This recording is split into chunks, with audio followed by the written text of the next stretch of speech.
Vítajte v politickej aréne.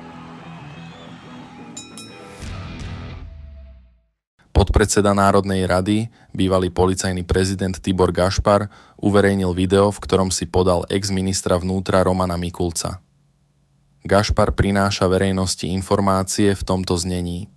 Všetci si dobre pamätáme, ako bývalý minister vnútra v Matovičovej vláde Roman Mikulec pred voľbami do Národnej rady v roku 2023 popieral, že by mal niečo spoločné so stavbou luxusného zrubu v obci Zázriva. Ide o novostavbu, ktorej cenu developeri odhadujú na sumu okolo 400 000 eur a k tomu treba pripočítať samozrejme ešte cenu pozemku, na ktorom táto stavba stojí.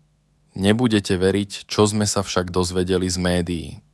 Boli zverejnené informácie, že vlastníkom luxusného zrubu v Zázrivej sa stal od apríla roku 2024, hádajte kto, Roman Mikulec. Ten Mikulec, ktorý tento zrub kúpilo od svojho bývalého podriadeného, istého pána Deleja. Tento pán bol riaditeľom nemocnice ministerstva vnútra, keď bol ministrom práve Mikulec. Tiež sú dostupné informácie, že mu Mikulec odklepol mastné odmeny, a to cez 38 000 eur. A hádajte, za akú cenu kúpil tento protikorupčný bojovník Mikulec od svojho známeho tento zrub. Je to totižto taká čerešnička na torte.